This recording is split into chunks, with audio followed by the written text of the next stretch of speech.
자, 세 번째 주전부리는요. 요거 EU 배터리법 통과 관련해가지고 공부도 조금 해보면서 K-배터리주 이야기도 한번 해보겠습니다. 요게 지금 유럽연합에서 배터리법이 유럽의회를 통과해서 시행을 앞두게 됐다. 배터리 여권 등을 포함해서 배터리가 언제 만들어졌고 어디서 얼만큼 쓰였냐 이런 관리 기준을 구체화시키는 법이 EU 배터리법인데 시행을 앞두게 됐다. 그래서 폐배터리, 리사이클 등 미래 먹거리 시장의 본격적인 확대가 기대된다. 요거는 우리나라 배터리 기업들한테 뭐 좋은 뉴스인 건지 아니면 좀 걱정은 뭐 해야 되는 뉴스인 건지 뭔지 모르겠습니다. OX 한번 들어볼게요. 두 분의 의견 OX 하나, 둘, 셋 들어주시죠. 두 분 다 O. 저는 이거를 잘 몰라요. 그래서 설명을 좀 해주시면서 왜 이게 긍정적인 뉴스인지, 왜 O를 들어주셨는지 말씀해 주시면 좋을 것 같은데요. 김민성 대표님부터. 저는 이게 뭐 이것 때문에 긍정적이다라고 생각하기보다는 걱정할 게 없다. 좀 이렇게 좀 말씀을 드리고 싶고요. 일단은 이 배터리법이 시작이 되는 게 이제 재활용을 해야 된다. 리사이클링 사업을 지속적으로 해야 되고 거기에 대한 비율을 계속해서 늘려가겠다라고 하는데 좀 첫 시행이 8년이 남았습니다. 그래서 지금 당장 우리가 걱정할 그런 구간이 아니기 때문에 그리고 또 이제 폐배터리 리사이클링에 대한 좀 사업망이 국내는 이미 좀 시작을 하고 있어요. 이제 폐배터리를 통해서 원재료를 좀 만들어내고 여기에서 계속해서 좀 재활용을 통해서 좀 원료를 자체 공급을 할 수 있는 그런 사이클을 진작부터 진행을 하고 있기 때문에 국내 기업들은 이 법이 아니더라도 여기에 대한 좀 경쟁력이라든지 치열하게 좀 사이클을 만들어갈 게 좀 보여지고 있습니다. 그래서 제가 아까도 말씀드렸던 것처럼 이제 뭐 다들 잘 아시겠지만 에코프로가 계속해서 상승을 하는 이유가 우리가 체인 이제 밸류 체인이 수직화가 되고 있기 때문에 지금 에코프로 CNG에서 리사이클을 통해서 원료를 생산하기 시작을 하고요. 그리고 에코프로 머티리얼즈가 이제 전구체를 생산을 하고 에코프로 이노베이션이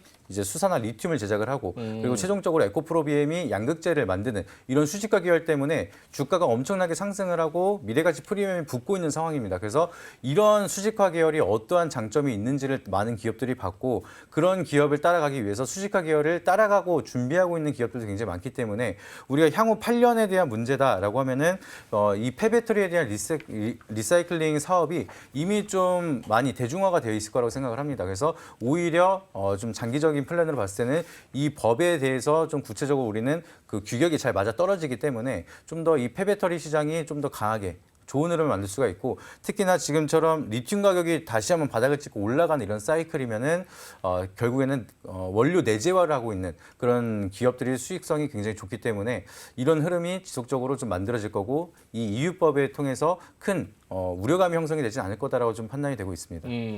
그럼 이상엽 이사님, 요 네. 지금 폐배터리 관련해서 우리나라 종목 중에서도 폐배터리라고 해가지고 좀 뭐 이것저것 하겠다라는 원대한 계획을 가지고 있는 작은 기업들이 있잖아요. 네네. 그런 기업들은 사실은 대기업이 요 폐배터리 시장을 장악할 가능성이 크다라고만 봐야 되는 거예요? 이제 계속 증설을 하고 투자를 많이 해야 되다 보니까 지금 말씀하신 대로 대기업 투자가 많이 굉장히 필요해요. 규모의 경제가 필요한 곳이 또 폐배터리 재활용인 부분이기 때문에 말씀하신 대로 그게 또 중요한 부분인데 시장에서는 또 이제 폐배터리 사용, 재사용과 또 이제 재활용 관련된 이제 기업들도 굉장히 많고 지금 중요한 게 뭐 이게 대표님께서 말씀하셨듯이 발효가 2031년입니다. 그리고 이번 주에 2차 전지 변동성 크게 만들었었던 그 이슈의 중심에 있었던 고션 하이테크도 양산 2030년 이후였잖아요. 그래서 지금 이 부분, 유럽에서 나온 부분도 구체적인 하위 법령도 나오려면 또 어느 내용이 나올지도 정확히 뭐 알 수도 없고 그래서 좀 벌써부터 문제화되고 이슈가 되시기는 어렵겠고 좀 시간이 흐를수록 뭐 재활용 쪽으로의 좀 경쟁력을 키워야 될 거고 국내 뭐 좋은 기업들 많다 보니 또 볼만한 기업들도 많지 않을까 그런 생각입니다. 요 이슈는 사실 뭐 솔직하게 말해서 EU 배터리법 이거는 지금 뭐 전혀 걱정하거나 우리가 신경 쓰거나 이러지 않아도 된다는 쪽의 결론인 거죠? 네. 오케이. 알겠습니다. 그러면 조금 넓게 가서 2차 전지주 중에서 지금 주가 위치를 좀 많이 고려를 했을 때 탑픽을 하나씩 주신다면 김민성 대표님부터. 저는 같은 양극재인데 다른 궤도를 달리고 있는 LNF를 좀 말씀드리고 싶습니다. LNF. 네, LNF 같은 양극재인데 양극재 다 잘 갔어요. 다 잘 갔는데 LNF만 못 가서 이걸 왜 그렇게 못 가나 여기에 대한 좀 리서치를 좀 제가 자세히 해봤거든요.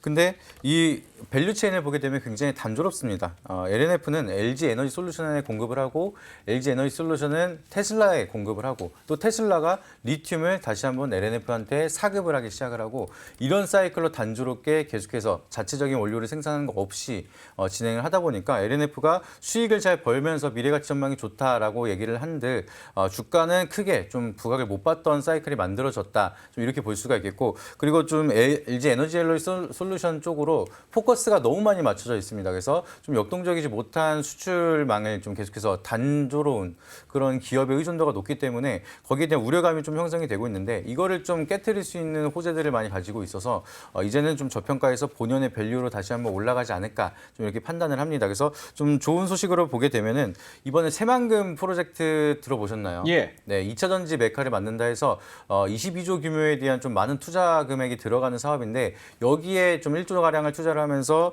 LNF 같은 경우에도 전구체 사업을 추진을 하기 시작을 합니다. 그래서 자체적으로 원료 생산에 대한 생산력을 키우겠다라고 지금 보여주고 있는 거죠. 그래서 여기에 대한 좀 그동안의 단조로웠던 밸류 체인을 어느 정도 해소시키고 있는 모습을 만들어내고 있다. 그리고 지금 기업에서도 마찬가지로 얘기를 하고 있는 게 자체적인 생산, 리사이클 사업을 좀 진지하게 고민을 하겠다라고 좀 본격적으로 얘기를 하고 있고요. 그리고 좀 현대차 그룹에서 합작 법인인 미국 법인의 초기 공급사로 좀 선정이 되기 시작을 하면서 LG 에너지 솔루션뿐만이 아니라 좀 다양한 수출망을 확보를 하고 있기 때문에 LNF가 그동안 좀 저평가를 받고 있었던 이유들이 하나둘씩 해소가 되고 있다라고 우리가 볼 수가 있겠습니다. 그래서 이제 뭐 글로벌 기업에 대한 파트너십을 올해 내에 좀 4군데를 추진을 해서 발표를 하겠다라고 얘기를 할 정도로 그동안 좀 주춤했던 주가를 좀 빠르게 회복을 하기 위해서 많은 활동을 하고 있는데 그런 흐름을 보게 된다라고 하면 LNF는 지금 최근 들어서 많이 좀 힘을 못 쓰는 모습이었는데 여기서 추가적인 반등 기대해 볼 수 있지 않을까 좀 이렇게 생각을 하고 있습니다.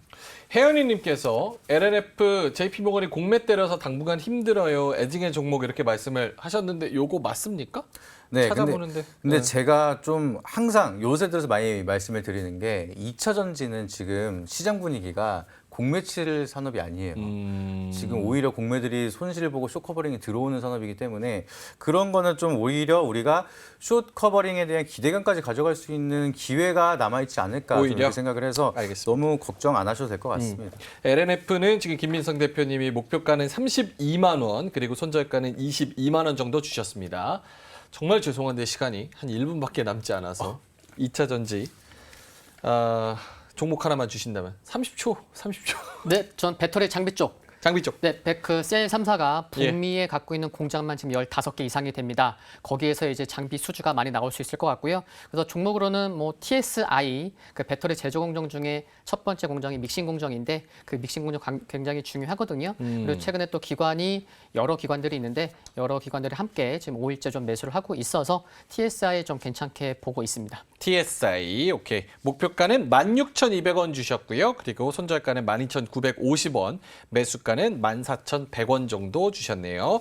오케이. 배터리 관련해서는 TSI 그리고 LNF 이렇게 두 종목 주셨고요. EU 관련해서는 배터리법 아직은 걱정할 정도는 아니다. 뭐 이렇게 말씀을 해주셨습니다.